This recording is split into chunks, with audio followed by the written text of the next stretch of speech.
నేను చాలా మాట్లాడుకుంటా ఈ ప్రెస్ మీట్ ఉందంటే నాకు తెలిసిన ఒక 5-6 మంది విలేకరులకు ఫోన్ చేసిన, కొంతమంది ఫ్రెండ్స్కి మాట్లాడిన. ఏంది అంటే ఆయన తిట్టినా తిట్టకపోయినా మారేదేం లేదు, అసలు ఇంతకంటే దరిద్రము భావదరిద్రం ఏముండదు, అసలు ఏం మాట్లాడతాం, విలువలతో కూడినటువంటి రాజకీయాలు చేయాలి తప్ప ఆ విలువలు అనేటివి రాష్ట్రంలో 2 ఏళ్ల నుంచి పోయినాయి.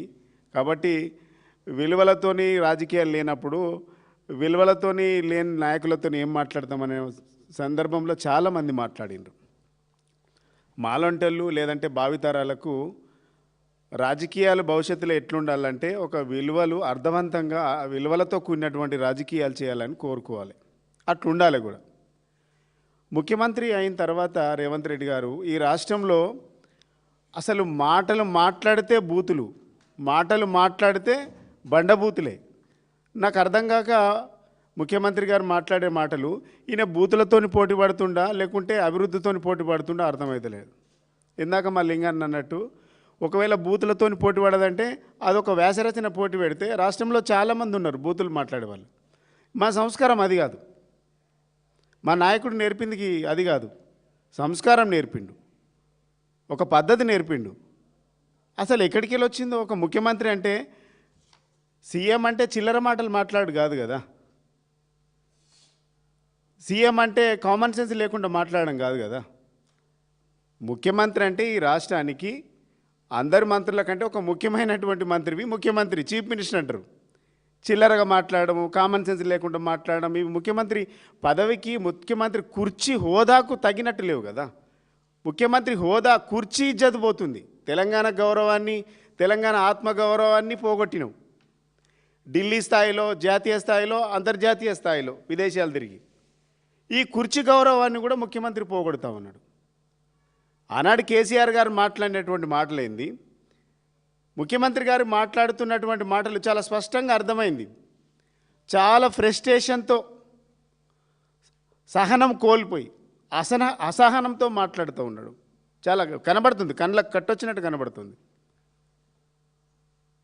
నువ్వు ప్రజలకేం చేస్తావో చెప్పాల్సింది పోయి కేసీఆర్ గారు అన్నాడు, కొట్టాడి తెచ్చుకున్నటువంటి తెలంగాణలో దయ్యాల పాలైపోయింది, దొంగల పాలైపోయింది, అంగడి పాలైపోయింది, పెట్టుబడులు రాకుండా పోయినాయి. వాస్తవమే. అన్నిటికంటే ఎక్కువ నీకు అనుభవం ఉన్నది ఏంది? రియల్ ఎస్టేట్ రంగం కదా. అరే అసలు రియల్ ఎస్టేట్ రంగం ఈ రాష్ట్రంలో ఉన్నదా? రియల్ ఎస్టేట్ రంగంలో చాలామంది బతికేవాళ్ళు, రియల్ ఎస్టేట్ రంగంలో పనిచేసుకొని చాలామంది బతికేవాళ్ళు, వాళ్ళకి ఇలా పనే లేకుండా పోయింది. రియల్ ఎస్టేట్ రంగం అంత బ్రోకర్ దందా జరుగుతూ ఉన్నది. తెలంగాణను మొత్తం 2 సంవత్సరాల కుదేలు చేసిండ్రు, కొట్లాడి తెచ్చుకున్నటువంటి తెలంగాణలో మంచిగా చేయకపోతే మీ తాట తీస్తామన్నాడు. కృష్ణా గోదావరి నీళ్ళన్నీ కూడా ఆంధ్రాకు తరలించుకుపోతూ ఉన్నాయి, పాలమూరు ప్రాజెక్టులన్నీ కూడా ఆంధ్రాకు తరలించుకుపోతూ ఉన్నారు, ఇటు గోదావరి నీళ్ళన్నీ కూడా ఆంధ్రాకు తరలించుకుపోతూ ఉన్నారు. అవి మీరు ఆపకపోతే మీరు దద్దమ్మలు చాతగానితనం మీదే అని చెప్పిండు. వాస్తవాలు కదా. కేసీఆర్ ఒక్కరోజు వచ్చి 2 గంటలు మీటింగ్ పెడితేనే ఇలా కాంగ్రెస్ వాళ్ళకు, మంత్రులకు, ముఖ్యమంత్రికి లాగులు తడుస్తూ ఉన్నాయి. మరి రోజు రా రా అంటుండు ముఖ్యమంత్రి కేసీఆర్ను అసెంబ్లీకి. మా ఇద్దరు కృష్ణార్జునులకే తట్టుకుంటలేవు, నువ్వు షేక్ చేస్తుండ్రు కదా అసెంబ్లీని. ఇద్దరు కృష్ణార్జునులు ఇద్దరే షేక్ చేస్తూ ఉన్నారు అసెంబ్లీలో. వాళ్ళిద్దరికే సమాధానం 12 మంది మంత్రులు చెప్పలేకపోతుండ్రు. కేసీఆర్ వస్తే ఒక్కరికి మాటే రాదు. ఒక్క కేసీఆర్ తిట్టడానికి 12 మంది ప్రెస్ మీట్లు పెట్టిండ్రు. ఇది కేసీఆర్ స్థాయి అంటే. That is KCR. కేసీఆర్ ఎక్కడున్నా నువ్వు ఎన్ని తిట్టినా కేసీఆర్ ఈజ్ కేసీఆర్. కేసీఆర్ తెలంగాణ ప్రజల ఆత్మగౌరవాన్ని పెంచిండు. కేసీఆర్ అంటే తెలంగాణ ఆత్మాభిమానం. మీరంటే రేవంత్ రెడ్డి అంటే ఆత్మహత్యలు, హత్యలు, అరాచకాలు. ఇది కదా కేసీఆర్కు మీకున్నటువంటి తేడా. కేసీఆర్ అంటే కాలువలు, చెరువులు, రిజర్వాయర్లు, పారుతున్న నీళ్లు, నిండిన చెరువులు, పండిన పంటలు. కేసీఆర్ పేరు అంటే గుర్తుకొచ్చేది. మీరంటే అరాచకాలు, అవినీతి, అక్రమాలు, దందాలు, చందాలు, కమిషన్లు, కాంట్రాక్టులు, ఇట్లా చాలా చెప్పచ్చు. కేసీఆర్కు మీకున్నటువంటి తేడా చాలా కదా. మేము అడుగుతూ ఉన్నాం, ఇలా పాలమూరు గడ్డ మీద నిలబడి కొడంగల్లో నిలబడి ఇలా మేము మళ్ళీ అక్కడ కూడా కాపీయే. ఇలా మా వర్కింగ్ ప్రెసిడెంట్ గారు హరీష్ అన్న వీళ్ళందరూ కలిసి కేసీఆర్ గారి నాయకత్వంలో గెలిచిన సర్పంచులందరికీ సన్మానాల కార్యక్రమాలు చేస్తూ ఉన్నారు. అక్కడ కూడా కాపీ కొట్టినావు నువ్వు. మేము కళ్యాణ లక్ష్మి ఇస్తే మేము కళ్యాణ లక్ష్మితో పాటు తులం బంగారం ఇస్తానట్టు, మేము 2000 ఇస్తే మేము 4000 ఇస్తామన్నట్టుగా అక్కడ కూడా ఇది కాపీ పేస్టే కనబడ్డది. మా కార్యక్రమాన్ని కాపీ కొట్టి ఎట్లా తిట్టాలనో అర్థం కాక ఇక్కడ ప్రెస్ మీట్కి ఏమో సాటుకు చిట్చాట్ చేసి ఆడికి పోయి వీళ్ళు ఎట్లనే చేసి తిట్టాలనేసి ఒక దురుద్దేశంతో తిట్టినటువంటి మాటలు తప్ప మీరు కొడంగల్ గడ్డ మీద నిలబడి ఈ 2 ఏళ్లలో చేసినటువంటి పనుల గురించి మాట్లాడిండా. 2023 డిసెంబర్ 7వ తారీఖు నాడు ప్రమాణ స్వీకారం చేసినావు. ఇవాళ డిసెంబరో నెల, ఈ సంవత్సరానికి చివరిలో ఉన్నాం. 2 ఏళ్ళు కంప్లీట్ అయిపోయింది. 3వ సంవత్సరంలో అడుగుపెట్టినావు. ఈ సంవత్సరం కూడా కంప్లీట్ అవుతుంది. ఈ 2 సంవత్సరాలలో సంవత్సరం ఇయర్ ఎండింగ్లో ఉన్నావు. ఈ ప్రజలకు ఏం చేసినాం అనేది లేదు. వలసలు ఆపినాం, 24 గంటల కరెంట్ ఇచ్చినాం, 6 గ్యారంటీలు అమలు చేసినాం, 420 హామీలు పక్కాగా అమలు చేసినాం, 2 లక్షల ఉద్యోగాలు ఇవ్వగలిగినాం. గివి చెప్పే అసలు ఉందా మీకు? పాలమూరు ప్రాజెక్టులు ఎండకుండా పెండింగ్ ప్రాజెక్టులన్నీ రన్నింగ్ ప్రాజెక్టులు చేయగలిగినాం. ఒక్క మంచి పని 2 సంవత్సరాలలో ఒక్క మంచి పని చేసినాం. మాట్లాడే శక్తి ఉందా, దమ్ముందా ముఖ్యమంత్రికి?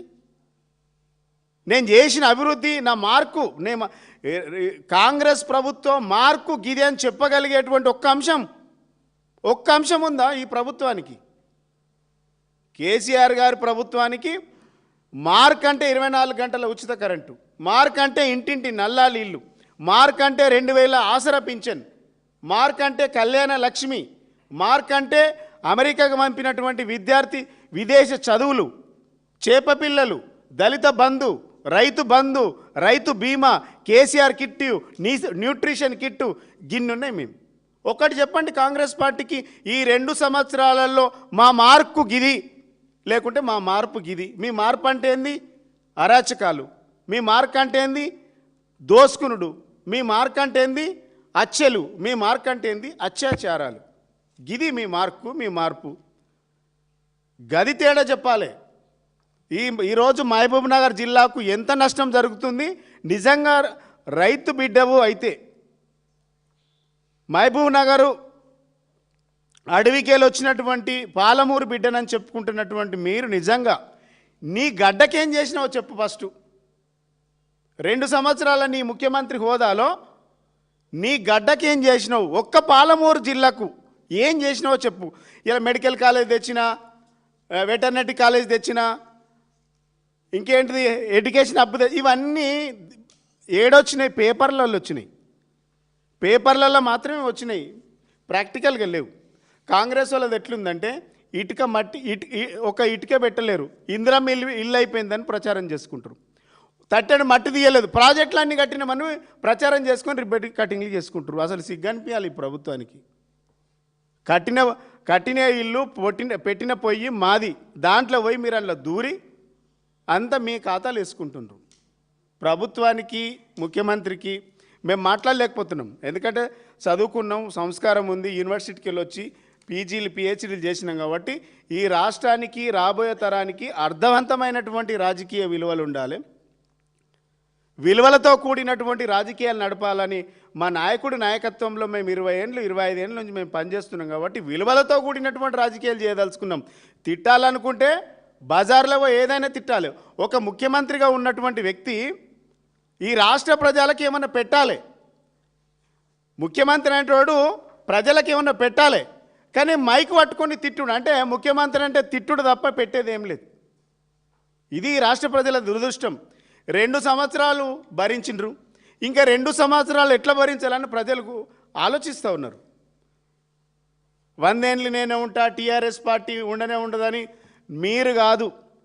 రాహుల్ గాంధీ జేజమ్మ దిగొచ్చినా ఉండేది బీఆర్ఎస్ఏ, కేసీఆరే మళ్ళీ వచ్చేది కేసీఆర్ ప్రభుత్వమే. అది గుర్తుపెట్టుకోండి. మా ప్రభుత్వం వస్తుంది. ఈ కాంగ్రెస్ పార్టీకి సమైక్యాంధ్రలో కిరణ్ కుమార్ రెడ్డి చివరి ముఖ్యమంత్రి, ఈ తెలంగాణ రాష్ట్రంలో కాంగ్రెస్ పార్టీకి మీరే చివరి ముఖ్యమంత్రి. అది గుర్తుపెట్టుకోండి. మేము మాట్లాడాలంటే చాలా మాట్లాడతాం. మేము ఏదైనా ప్రశ్నకు సమాధానం, ప్రశ్న టు ప్రశ్న. మీకు చిత్తశుద్ధి ఉంటే, మీకు నిజంగా విలువలతో కూడినటువంటి రాజకీయాలు చేయాలంటే 2 సంవత్సరాలు మీకు తెలంగాణ ప్రజలు ఒక గొప్ప అవకాశం ఇచ్చిండ్రు. ఈ ప్రజలకు ఏం చేసిండ్రో చెప్పుండ్రి అడుగుతున్నాం. నీకు చిత్తశుద్ధి ఉంటే మీ మహబూబ్నగర్ జిల్లాకి ఏం చేసినావు, నిన్ను గెలిపించిన కొడంగల్కి ఏం చేసినావు, ఈ తెలంగాణ ప్రాంతానికి ఏం చేస్తున్నావు? 2 సంవత్సరాలలో ఒక వైట్ పేపర్ రిలీజ్ చేయి. ఈ తెలంగాణ ప్రజలకు నేను ఇచ్చినటువంటి హామీ గిది, నేను చేసిన గిది, ఈ పని చేసిన, పక్కాగా ఈ పని చేసిన అని చూపించే దమ్ము ఈ ప్రభుత్వానికి ఉందా అంటున్నా నేను. ఇది లేదు, మీకు సబ్జెక్టు లేదు, సరుకు లేదు, చిల్లర మాటలు మాట్లాడాలి, చీప్ పాలిటిక్స్ చేయాలి, డైవర్ట్ పాలిటిక్స్ చేయాలి, పబ్బం గడుపుకోవడానికి చేస్తున్న ప్రయత్నం తప్ప మేము మీ ట్రాప్లో పడం. మేము రెచ్చగొట్టి 4 బూతులు మాట్లాడి ఏదో డైవర్ట్ పాలిటిక్స్ చేయాలనుకుంటున్నారు. డెఫినెట్గా మీరు ఇచ్చిన హామీల గురించి నిలదీస్తాం, మీరు ఆడుతున్న అబద్ధాల గురించి మాట్లాడతాం, మీరు చేస్తున్నటువంటి దందాల గురించి మాట్లాడతాం, మీరు వసూలు చేస్తున్న చందాల గురించి మాట్లాడతాం, మీరు తీసుకుంటున్న కమిషన్ల గురించి మాట్లాడతాం, మీరు ఇస్తున్న కాంట్రాక్ట్ల గురించి ప్రతి నిమిషం ప్రతి క్షణం కాంగ్రెస్ పార్టీని నిలదీస్తాం. మీ పార్టీ మీ జేజమ్మ దిగొచ్చిన కేసీఆర్ని ఏం చేయాలన్న సంగతి గుర్తుపెట్టుకోవాలని మేము చెప్తా ఉన్నాం. ఇప్పటికైనా మారుండ్రి. 2 సంవత్సరాలు గడిచిపోయింది ఈ ఇయర్తో, ఇంకా 5 రోజులు అయితే ఇయర్ ఎండింగ్ అవుతుంది. ఇంకా 2 సంవత్సరాలు. ఈ 2 ఏళ్ళైనా ప్రజలను ఒప్పించుకునే ప్రయత్నం కాంగ్రెస్ ప్రభుత్వం, ముఖ్యమంత్రి చేసుకోవాలి. విజ్ఞతతో ఉండండి. తిట్టుడు మొదలు పెడితే మాకంటే తిట్టుడు ఎవరు లేడు. మీరే ప్రాంతంలో పుట్టినరో, మేము తెలంగాణ ప్రాంతంలో పుట్టినాం.